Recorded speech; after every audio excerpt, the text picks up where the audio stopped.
lupa like, subscribe, lalu tekan tombol lonceng notifikasinya. Terima kasih. Zikrullah, orang-orang yang mengingat Allah. Au mu'alliman, au muta'alliman, atau orang-orang yang berilmu dan orang-orang yang menuntut ilmu. Wa qala sallallahu alaihi wasallam, bersabda Muhammad sallallahu alaihi wasallam, inna Allah, sesungguhnya Allah subhanahu wa ta'ala, wa malaikatahu, beserta para malaikat-malaikatnya, wa ahla samawatihi, dan para penduduk-penduduk langitnya, wa ardihi, dan penduduk buminya, hatta namlat fi hujriha, sehingga semut-semut yang berada dalam lubangnya, wa hatta al-huta fil bahar, dan ikan paus yang berada dalam lautan, la yusalluna ala muallimin nasil khair, sesungguhnya mereka semua mendoakan, sungguh mendoakan terhadap atau kepada orang-orang yang mengajarkan kebaikan. Rasulullah SAW bersabda, ad-dunya mal'unatun, dunia ini terkutuk, dunia ini hina. Ad-dunya, dunia. Al-Imam Sayyid Al-Habib Alwi Ibn Abbas Al-Maliki rahimahullah, ayah daripada Abu Ya Maliki, beliau mengatakan dunia adalah segala sesuatu yang bisa menjauhkan engkau dari Allah Subhanahu wa ta'ala. Al-Habib Alwi bin Abbas Al-Maliki mengatakan dunia adalah segala sesuatu, hal apapun, perkara apapun yang memutuskan engkau kepada, memutuskan hubunganmu dengan Allah, memutuskan hubunganmu dengan Allah, membuat engkau lupa kepada Allah, membuat engkau lalai kepada Allah. Perkara apapun, hal apapun, sebab-sebab apapun yang membuat engkau lupa kepada Allah, yang membuat engkau jauh dari Allah, yang memutuskan hubunganmu dengan Allah, maka perkara tersebut, hal tersebut, sesuatu tersebut termasuk di dalam dunia. Ada juga para ulama yang mengatakan ad-dunya syai'ul akhirah, dunia adalah sesuatu yang tidak ada hubungannya dengan akhirat. Dunia adalah perkara-perkara yang tidak berkaitan dengan akhirat, perkara-perkara yang tidak ada hubungan atau tidak bersambung dengan urusan-urusan akhirat. Yakni mencari dunia untuk dunia, itu dunia. Mencari dunia untuk akhirat, itu adalah akhirat. Jadi dunia adalah sesuatu hal, perkara apapun, hal apapun yang menjauhkan engkau dari Allah, yang memutuskan hubunganmu dengan Allah, maka perkara tersebut, hal tersebut termasuk di dalam dunia. Nah, dunia dimaksud oleh Rasulullah di sini adalah seluruh dunia dan apa-apa yang ada di atas dunia tersebut, mal'unatun, semuanya itu terkutuk, semuanya itu terlaknat di sisi Allah Subhanahu wa ta'ala, illa, kecuali orang-orang yang mengingat Allah, yang taat kepada Allah, yang patuh kepada Allah, yang tunduk kepada Allah, yang hatinya penuh kecintaan kepada Allah, yang lidahnya tidak pernah kering daripada menyebut nama Allah Subhanahu wa ta'ala. Mualliman, orang-orang yang berilmu, para guru, para ustaz, para masyayikh, para habaib yang berilmu, atau muta'alliman, atau orang-orang yang menuntut ilmunya Allah. Inilah golongan-golongan yang mulia di dunia. Selain daripada itu, siapapun jikalau mereka sibuk dengan urusan dunia, sibuk dengan urusan harta, sibuk dengan urusan pangkat, sibuk dengan urusan jabatannya, sibuk dengan urusan tahtanya, sibuk dengan urusan kekuasaannya, maka dia termasuk di dalam dunia yang terkutuk dan dilaknat oleh Allah Subhanahu wa ta'ala. Saudara-saudara, coba kita lihat baginda Nabi Muhammad SAW. Apakah Nabi Muhammad cinta kepada dunia? Apakah Nabi Muhammad tertarik kepada dunia? Fakaifa tad'u ila dunya daruratuman laulahu lam tukhrajid dunya minal adam. Bagaimana mungkin Nabi kita Muhammad tertarik kepada keindahan dunia, kemewahan dunia, kejayaan dunia, kemakmuran dunia, ketenaran dunia, sedangkan kalau bukan karenanya dunia tidak akan pernah keluar dari ketiadaannya. Bagaimana Nabi Muhammad SAW? Sayyidatuna Aisyah radhiyallahu anha pernah berdiri di depan kuburnya Rasulullah. Apa kata Sayyidatuna Aisyah? Ya man lam yalbisal harir, wahai seorang manusia yang tidak pernah berpakaian sutra. Ya man lam yalbisal harir wa lam yanam 'alal firashil wathir, wahai seorang manusia yang tidak pernah tidur di atas kasur yang empuk. Rasulullah makhluk yang paling mulia, makhluk yang paling agung.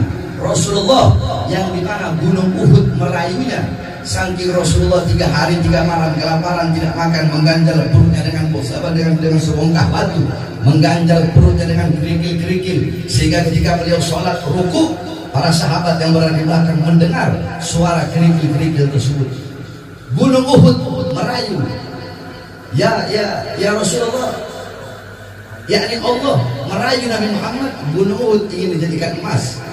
Kalau Rasulullah mau, kalau Rasulullah ingin, tidak. Rasulullah nggak mau, Rasulullah nggak ingin, Rasulullah tidak tertarik dengan kejayaan dunia, kemakmuran dunia.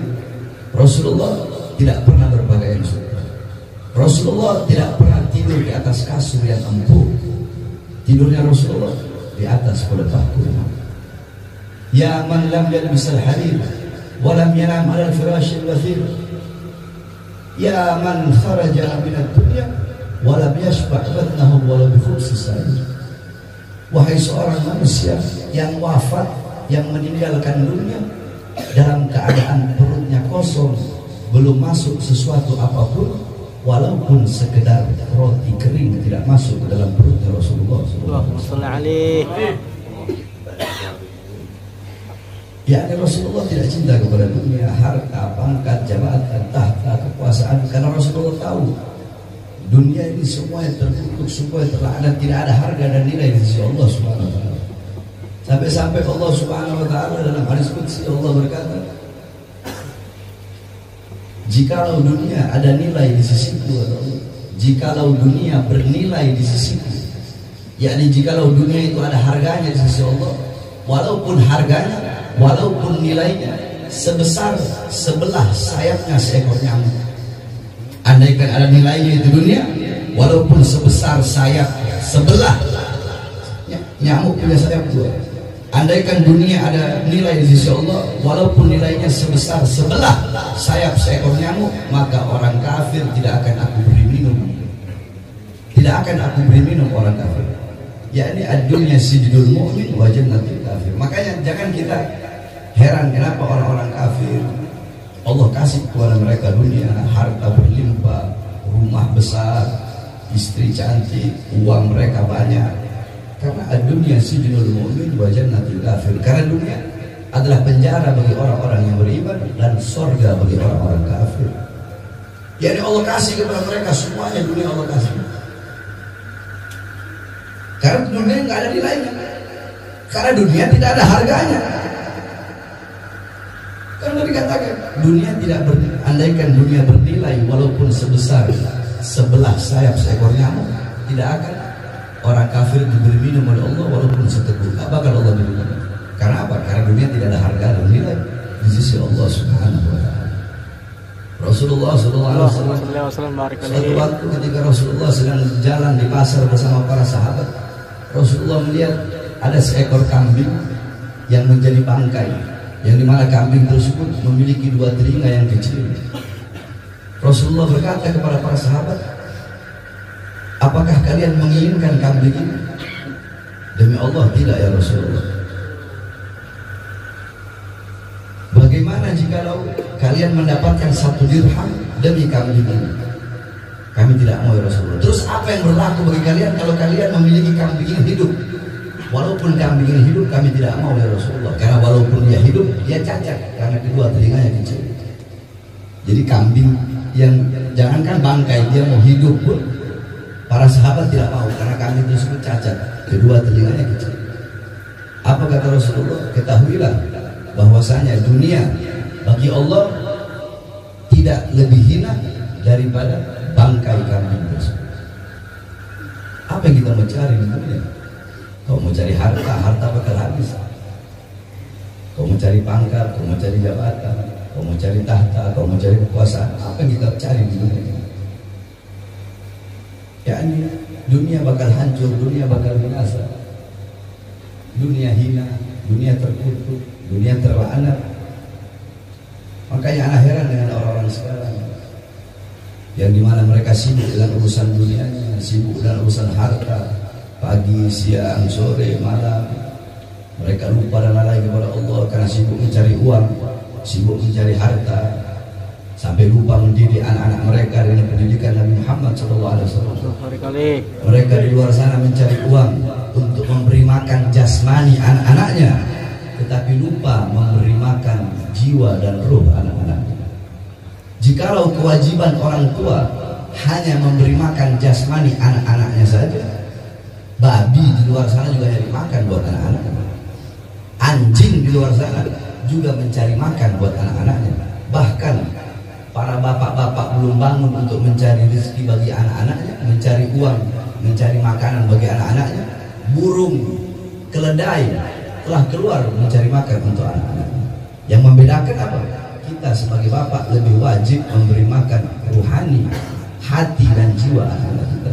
Apa makanan ruh? Apa makanan hati? Apa makanan jiwa?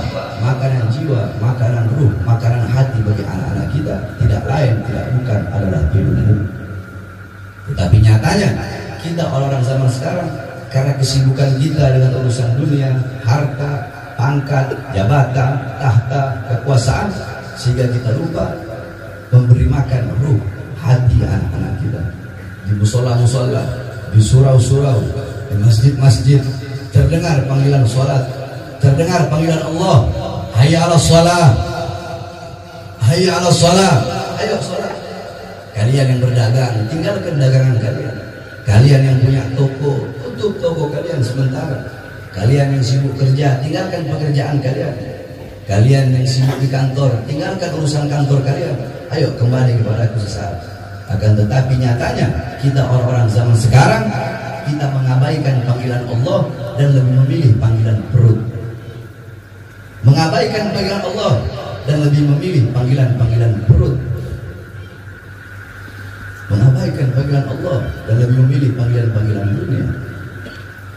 Tuba liman kana tarkud dunya qabla an tarabta. Sungguh beruntung orang-orang yang meninggalkan dunia sebelum dunia yang meninggalkan. Apa maksudnya? Tinggalkan dunia, perkara-perkara yang membuat kau lupa kepada Allah. Jikalau harta menjadi sebab engkau jauh dari Allah, tinggalkan harta tersebut. Jikalau pangkat, jikalau jabatan menjadi sebab engkau jauh dari Allah, apalagi memutuskan hubunganmu dengan Allah, tinggalkan pangkat tersebut, tinggalkan jabatan tersebut. Apapun, andaikan istri, kita punya istri, andai suaminya punya istri, istri punya suami, andaikan si istri atau si suami menjadi sebab, andaikan si istri menjadi sebab suami jauh dari Allah, apalagi si suami memutuskan hubungan dengan Allah, atau sebaliknya, andaikan suami menjadi sebab istri jauh dari Allah, atau istrinya memutuskan hubungan dengan Allah, si istri tinggalkan suami itu, si suami tinggalkan istri itu. Apapun hal, apapun perkara yang menjadi sebab engkau jauh dari Allah, tinggalkan hal tersebut, tinggalkan perkara tersebut. Yakni tinggalkan perbuatan dosa, tinggalkan perbuatan maksiat, mungkarat, dhalalat, sayyiat, mukhalafat, lahun, perkara-perkara yang membuat lupa dan lalai kepada Allah Subhanahu wa taala. Itu karena itu termasuk dunia. Sebelum apa? Sebelum dunia yang meninggalkan kita. Maksudnya dunia meninggalkan kita apa? Sebelum kita mati. Kullu nafsin dha'iqatul maut. Segala sesuatu yang bernyawa pasti akan merasakan yang namanya kematian. Kullu man 'alaiha fan. Segala sesuatu yang di atas bumi pasti hancur, pasti binasa. Kullu syai'in khaliqun illa wajha. Segala sesuatu zat apapun, wujud apapun, bentuk apapun akan hancur kecuali Allah Subhanahu wa taala. Yang tua mati, yang muda mati, yang kaya mati, yang miskin mati, yang sehat mati, yang sakit mati. Syarat mati tidak harus tua, syarat mati tidak harus miskin, syarat mati tidak harus lapar. Berapa banyak orang-orang yang kenyang mati, orang-orang yang masih muda mati, orang-orang yang kaya mati. Dan ingat, kematian itu datang tanpa pemberitahuan. maka beribadahlah engkau, taatlah engkau, patuhlah engkau, seakan-akan engkau akan mati besok. Tinggalkan dunia, tinggalkan perkara-perkara yang membuat kau jauh dari Allah, buat kau lupa dari Allah, sebelum dunia yang meninggalkan engkau, maksudnya sebelum kita mati. Wa bana gabrahu qabla an yadkhula. Sungguh beruntung orang-orang yang membangun kuburnya sebelum mereka memasuki kubur tersebut. Maksudnya bukan berarti menggali kubur, akan tetapi menyiapkan bekal-bekal untuk kita bawa ke dalam kubur. Dunia tempat menanam, akhirat tempat memanen. Jika di dunia kita menanam sesuatu yang baik, di akhirat kita akan memanen sesuatu yang baik. Tapi kalau di dunia kita menanam sesuatu yang buruk, di akhirat kita pun akan memanen sesuatu yang buruk. Nah, kubur awwalu manzilatil akhirah. Kubur itu adalah rumah pertama akhirat. Sayyidina Utsman bin Affan kalau nggak salah, dzukira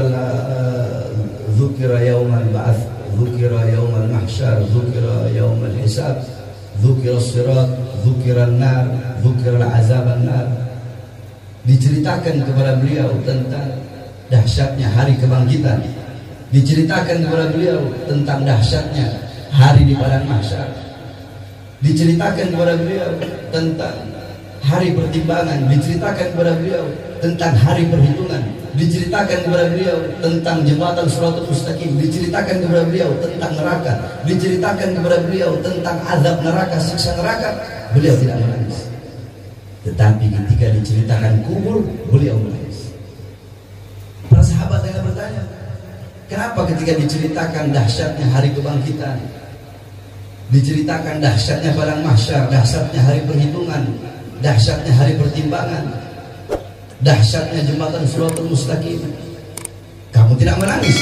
Tapi ketika diceritakan tentang dahsyatnya alam kubur, engkau menangis. Apa jawab beliau? Kubur adalah rumah pertama akhirat. Orang kalau dikubur selamat, kesananya bakal selamat. Kalau dikubur selamat, di hari kebangkitan, yaumul ba'ats selamat, yaumul mahsyar, di padang mahsyar selamat, di yaumul hisab, hari perhitungan selamat, di yaumul mizan, hari pertimbangan selamat, melewati as-sirat, jembatan Shiratal Mustaqim selamat, dan masuk ke dalam surga. Tapi kalau orang dikubur tidak selamat, kesananya tidak bakal selamat. Makanya ketika diceritakan yang lain aku tidak menangis, tapi ketika diceritakan kubur aku menangis. Di kubur kita sendiri, kita sunyi, kita sepi, tidak ada teman menemani kita, tidak ada kekasih menemani kita, tidak ada suami menemani istri, tidak ada istri menemani suami, tidak ada orang tua menemani anak, tidak ada anak menemani orang tua. Yang ada adalah amal-amal yang kita lakukan ketika kita masih hidup. Makanya wabana qablahu qabla al-khula. Orang yang beruntung, orang-orang yang membangun kubur sebelum mereka memasuki kubur tersebut. Ya, ditinggalkan perkara-perkara yang membuat kita lupa dan lalai kepada Allah Subhanahu wa taala. Jangan gampang tertipu. Kita orang sekarang gampang tertipu. Tertipu dengan kejayaan orang, tertipu dengan kemakmuran orang lain, tertipu melihat orang kita pakai sepeda, melihat orang pakai motor, kita pengen motor. Kita pakai motor biasa, melihat orang pakai motor bagus, pengen motor bagus. Kita pakai motor bagus, lihat orang pakai mobil, kita pengen mobil. Kita pakai mobil biasa, lihat orang pakai mobil bagus, pengen mobil bagus. Tidak ada rasa bersyukur ya kepada Allah Subhanahu wa taala. Yakni ketika ente pakai mobil, kalau pengen bersyukur, ente pakai mobil. Jangan lihat orang yang pakai helikopter. Ente pakai mobil bagus, lihat orang yang pakai mobil biasa. Jadi lihat di bawah ente, sehingga akan timbul rasa syukur. Alhamdulillah, saya mobilnya bagus, mobil saya cepat, AC-nya dingin, daripada ini mobilnya biasa. Ente pakai mobil, yang pakai mobil biasa. Jangan lihat orang yang pakai mobil bagus, lihat orang yang pakai motor. Alhamdulillah masih pakai mobil, nggak kepanasan, nggak kehujanan, daripada dia pakai motor. Nah yang pakai motor, jangan lihat orang yang pakai sepeda, jangan lihat orang yang pakai mobil, lihat orang yang pakai sepeda. Alhamdulillah anda masih pakai motor, bisa cepat sampai tujuan, daripada dia pakai sepeda. Ente pakai sepeda, jangan lihat orang yang pakai motor, tapi alhamdulillah anda masih pakai sepeda, nggak capek, paling capek ngayun kaki doang, daripada dia jalan kaki. Ente yang jalan kaki, jangan lihat orang yang pakai sepeda. Alhamdulillah anda masih punya kaki, daripada dia nggak punya kaki. Sehingga akan timbul rasa syukur kepada Allah Subhanahu wa taala. Jangan tertipu dengan kejayaan orang lain. Lihat orang rumahnya besar, tertipu. Lihat orang kaya, pengen seperti itu.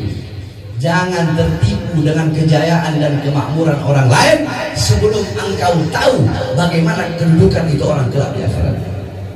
Itu bisa tahu bagaimana kedudukan dia, selamat atau tidaknya dia di akhirat nanti. Dia akan menerima buku dari sebelah kanan atau dari sebelah kiri. Selamat gak dia ketika melewati jembatan Shiratal Mustaqim? Tempatnya dia surga atau tempatnya dia neraka? Engkau tidak bisa menjamin. Engkau tidak tahu bagaimana kedudukan orang yang engkau tertipu karena hartanya, atau karena parasnya, ketampanannya, kecantikannya, atau karena pangkatnya, atau karena kekuasaan yang dimilikinya, atau karena kursi yang didudukinya. Jangan tertipu dengan kejayaan dan kemakmuran orang lain sebelum engkau tahu bagaimana kedudukan itu orang kelak di akhirat. Sebab banyak yang seperti itu. Oh, anak pengen seperti Bahar bin Ali bin Smith. Itu mau tahu? Demi Allah, demi Rasulullah, anak gak pengen seperti sekarang. Anak tidak pernah mencari suhroh. Cari suhroh, kemakrufan, orang semua kenal. Demi Allah, demi Rasulullah, anak lebih pengen jadi Bahar bin Smith yang itu. Gak ada orang tahu, gak ada orang kenal, kemana-mana enak. Anak ngajar santri, anak ceramah satu malam cuma satu tempat. Sekarang satu malam anak ceramah sampai 12 tempat, 13 tempat. Anak dulu mau jalan, ajak keluarga, ajak anak istri anak kemana-mana enak. Sekarang anak kemana-mana orang semua minta foto. Kita pikir enak ya. Terus anak bertanya kepada guru-guru anak, kenapa semua orang tahu anak? Kenapa semua orang kenal anak? Kenapa semua orang ngundang anak? Apa nggak ada Habib lain? Apa jawab guru-guru anak? Ya Bahar, karena ente menjauhi suhroh, suhroh yang mendatangi ente. Sebaliknya orang-orang yang mendatangi suhroh, yang mencari suhroh, maka dia tidak akan mendapatkan suhroh tersebut. Suhroh itu ketenaran. Dari dulu anak tidak pernah mencari ketenaran. Sebaliknya ada orang-orang alim zaman sekarang, banyak kiai-kiai Ustaz Superni. Superni digodok memang jadi mondok, nggak pernah hafal satu ayat, hafal satu hadis, viral. Kita orang mondok 12 tahun, yakni suhroh, ketenaran. Banyak sekarang orang yang tenar dengan segala macam. Ada yang dengan lakop, Kiai Joko Bodo, Kiai Halilintar, Kiai Petir, Kiai macam-macam, memakai lakop-lakop dengan tujuan suhroh, mencari ketenaran, atau memakai pakaian-pakaian suhroh. Pakaian suhroh itu ada dua, ada yang bagus, ada yang jelek. Jadi jangan berpikir pakaian suhroh atau pakaian ketenaran itu hanya pakaian yang bagus saja. Ada orang pakai baju bolong-bolong, tapi tujuannya suhroh. Agar apa? Agar yang dikenal, oh ini orang waro. Saya mau pakai baju bolong-bolong biar orang puji saya sebagai orang yang waro, kiai yang waro, habib yang waro, biar saya dibilang zuhud. Kalau tujuannya suhroh, tujuan untuk mencari ketenaran atau dikenal orang. Lihat ulama-ulama zaman dulu. Zaman dulu mana ada handphone? Zaman dulu enggak. Tapi siapa yang kenal ulama-ulama zaman dulu? Siapa yang kenal Imam Ghazali? Pengarang Ihya Ulumuddin, pengarang Mukasyafatul Qulub, pengarang Minhajul Abidin, pengarang Miyarul Ilm, pengarang Al-Wajiz, pengarang Al-Wasid. Siapa yang kenal dia? Kenapa beliau dikenal oleh seluruh manusia? Zaman dulu sama zaman sekarang beda. Zaman dulu tidak teknologi canggih seperti sekarang. Sekarang cetak kan gampang, orang cetak di mana-mana. Bisa cetak buku di sana, cetak buku di sini, atau pakai PDF. Zaman dulu kan. Tapi kenapa kitab-kitab ulama-ulama terdahulu lebih masyhur daripada kitab-kitab ulama-ulama yang sekarang? Sebab keikhlasan ulama-ulama zaman dulu dalam mengarang kitab tidak sama dengan tujuan maqasid daripada ulama-ulama zaman sekarang. Al-Imam Ibn Ruslan contoh, beliau mengkhatamkan karangan Zubat beliau itu di atas perahu. Selesai beliau khatam ngarang Zubat, beliau buang itu kitab Zubatnya ke laut. Orang-orang yang ada di atas perahu bilang, ya Imam, kamu udah capek-capek ngarang kitab, tapi kenapa setelah selesai kau buang ke laut? Apa jawab beliau? Beliau bawa ayat Quran, kullu syai'in khaliqun illa wajha, segala sesuatu apapun akan hancur kecuali Allah. Beliau tafsirkan, maksudnya jikalau aku meniatkan mengarang ini kitab selain daripada Allah, niatku tujuanku selain Allah, niatku tujuanku bukan Allah, kitab itu pasti hancur.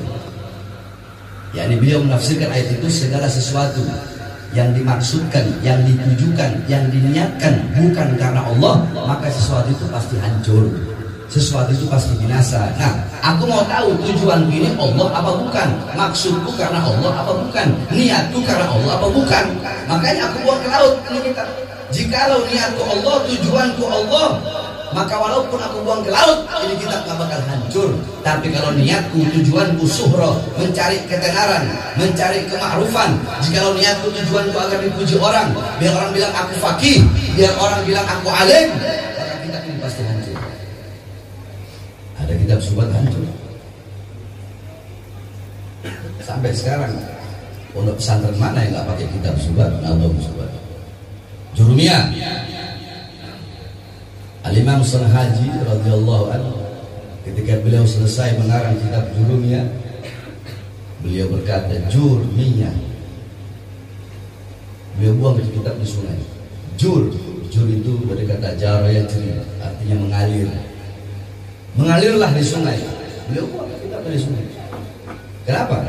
Ya seperti tadi, kalau aku bikin ini kitab, niatku tujuanku Allah, ini kitab gak bakal hancur, gak bakal binasa, bakal bermanfaat, bakal ada terus sampai datangnya akhir zaman.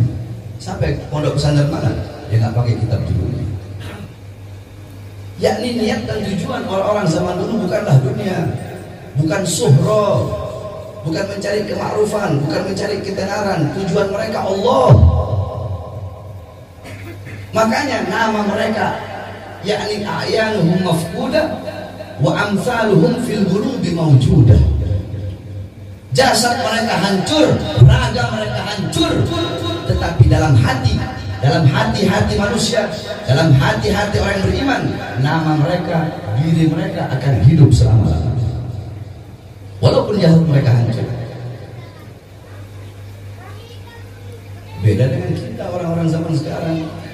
Kita orang-orang zaman sekarang bikin kitab, ulama zaman dulu bikin kitab Al-Faqir ilallah. Mungkin setelah diperbaharui, yakni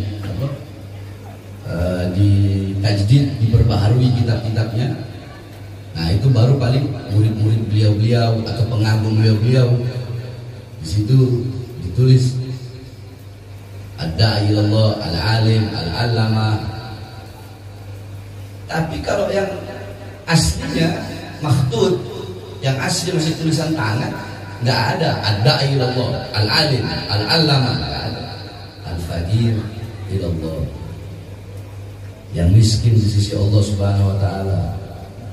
Muhammad ibn Muhammad Al-Ghazali, Al-Tusi.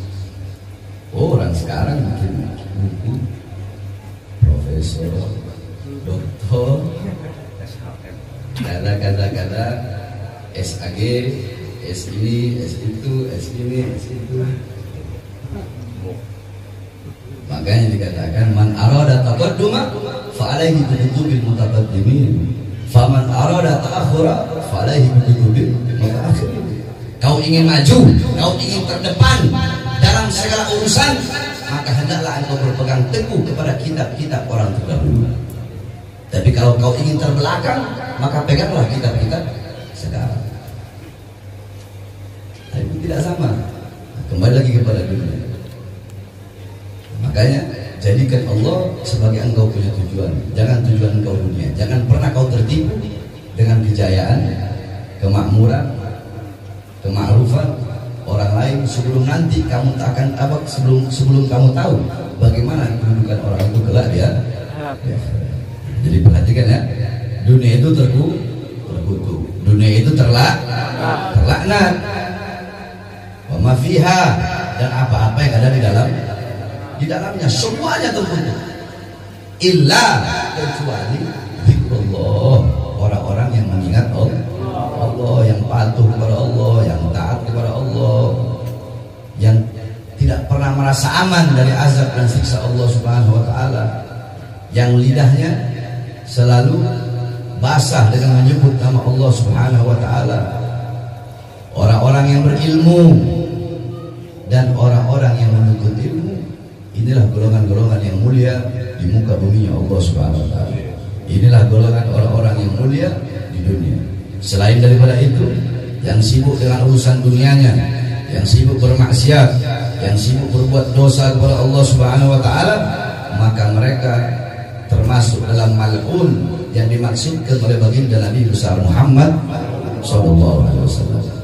Jikalau ada pedagang apapun dia mau berdagang, tetapi jikalau dagangannya menjadi sebab dia jauh dari Allah, dagangannya menjadi sebab putus hubungan dia dengan Allah, dagangannya menjadi sebab dia lupa kepada Allah, lalai daripada kewajiban dan ketaatan, maka pedagang itu termasuk dalam mal'un, terkutuk dan dilaknat, termasuk dalam dunia yang dimaksudkan dalam hadis ini oleh baginda Nabi besar Muhammad.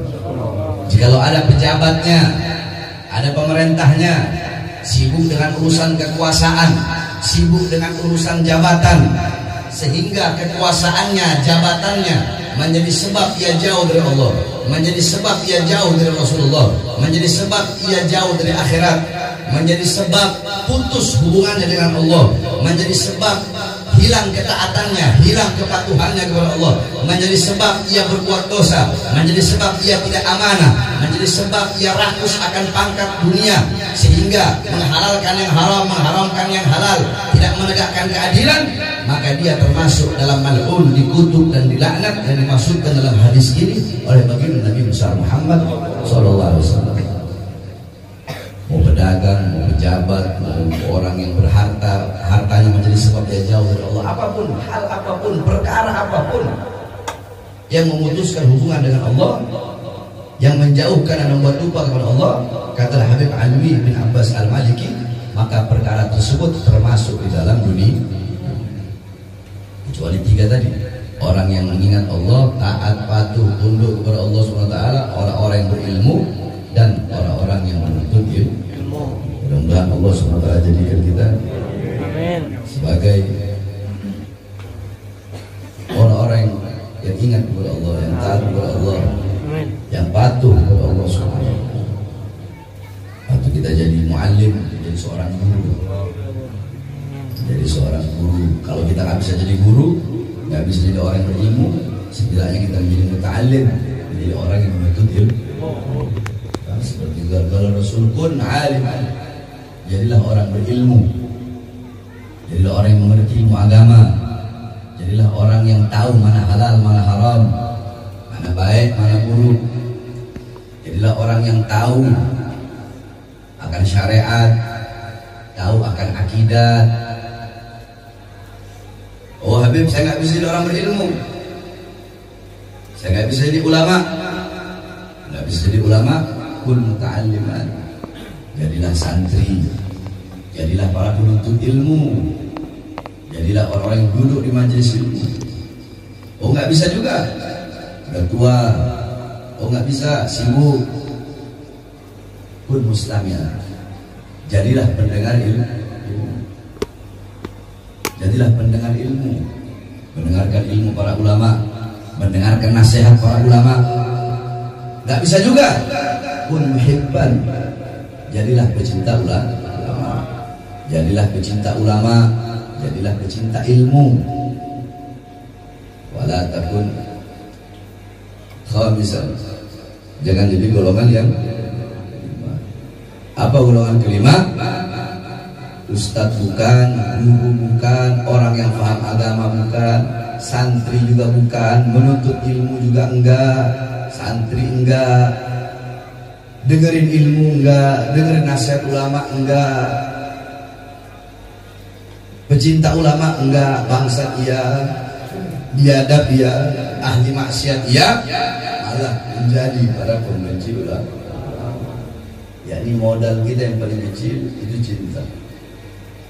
Setidaknya dengan cinta kepada ilmu, cinta kepada ulama, itu menjadi sebab kita tidak termaksud, tidak tergolong di dalam mal'un, di dalam yang dimaksudkan oleh Rasulullah, dunia yang terlaknat. Setidaknya dengan modal cinta, sebab muhibbal gaul yalhaq bil jamaah. Qala Imam Malik beliau berkata, pecinta suatu kaum itu nanti di akhirat akan dikumpulkan bersama orang yang ia cintai. Almar'u ma'a man ahab, qala Rasul. Seseorang akan dikumpulkan bersama orang yang ia cintai. Man tashabbaha biqaumin fahuwa minhum.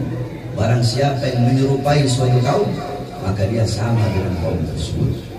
Jadi kalau kita cinta kepada ulama, mahbub al-mahbub, mahbub.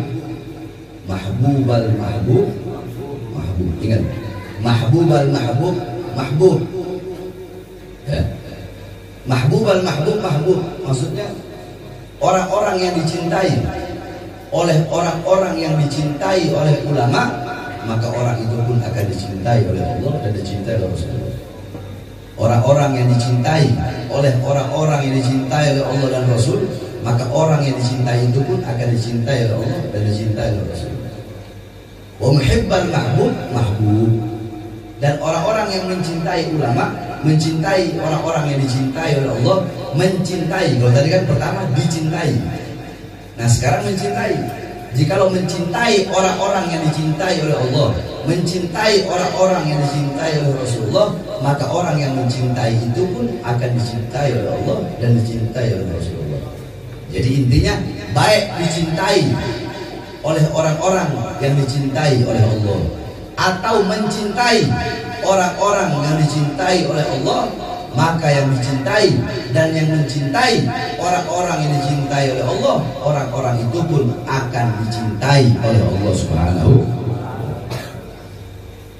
Itu modal yang paling tipis, modal yang paling sedikit, yaitu cinta kepada ulama, cinta kepada orang-orang soleh, cinta kepada orang-orang yang dicintai oleh Allah Subhanahu. Ingat, siapa tahu dengan modal cinta tadi bisa menjadi sebab kita tidak termaksud, tidak tergolong dalam golongan mal'un yang disampaikan oleh baginda Nabi besar Muhammad sallallahu alaihi wasallam. Sebagaimana dikisahkan dalam sebuah athar, yakni Allah Subhanahu wa taala pernah bertanya kepada satu orang, engkau orang alim? Bukan. Pernah duduk bersama orang alim? Enggak. Pernah makan bersama orang alim? Enggak. Pernah kumpul bersama orang alim? Enggak. Pernah ciumkan orang alim? Enggak. Nasabnya ada kakeknya atau siapa yang bersambung sama orang alim? Enggak. Tapi Allah masukkan dia ke surga. Kenapa Allah masukkan ke surga? Karena telah Allah ampuni segala dosa-dosa. Kenapa Allah ampuni dosa-dosanya? Allah ampuni dosa-dosanya karena dia mencintai seseorang yang ia cinta kepada ulama. Dia tidak langsung cinta kepada ulama, nggak ada ulama yang dia kenal, tapi dia hanya mencintai orang yang ia cinta kepada ulama. Allah ampuni dosanya. Bagaimana orang yang cinta kepada ulama? Allah bertanya kepada malaikat, wahai malaikat, ada hambaku yang duduk di majelis ilmu berkumpul bersama ulama. Bagaimana jikalau hamba itu melihat surga? Kata malaikat, andaikan dia melihat surga, maka akan dia habiskan seluruh umurnya untuk beribadah kepada. Bagaimana kalau dia melihat neraka?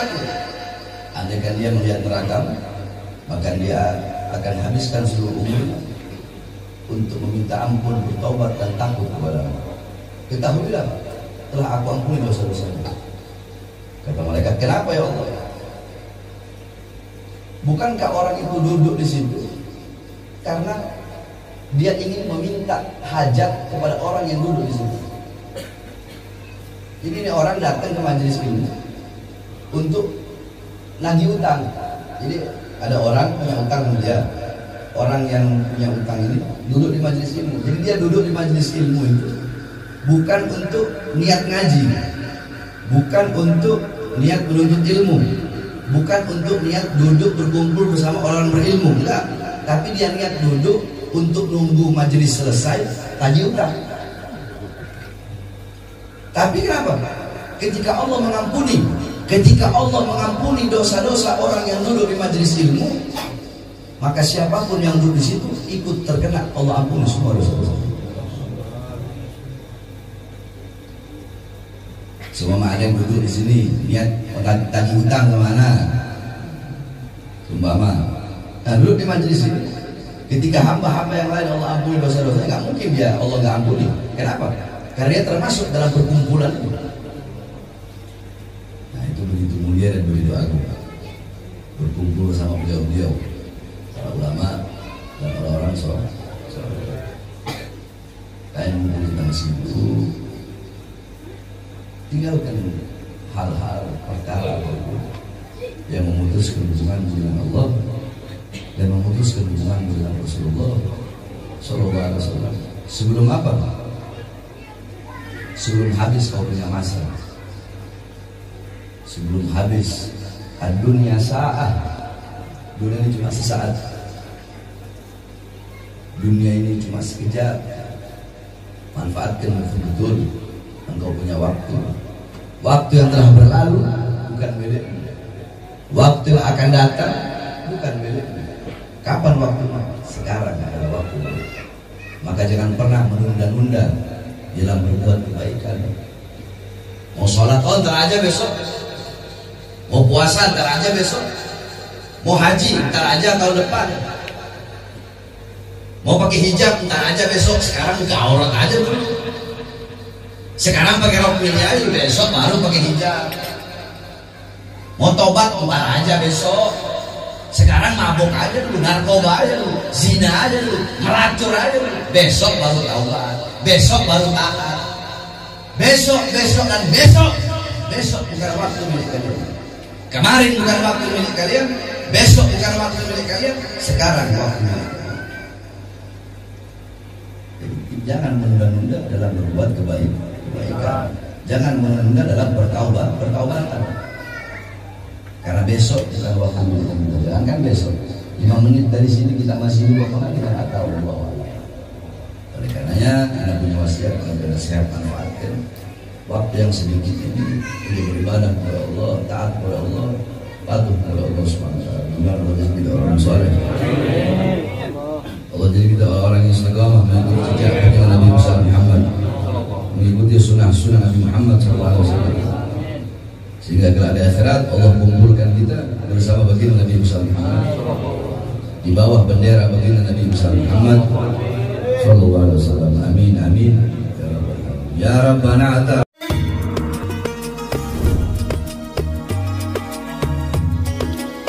Jangan lupa untuk like, subscribe dan nyalakan tombol loncengnya biar kalian dapat notifikasi gratis dari kami. Terima kasih.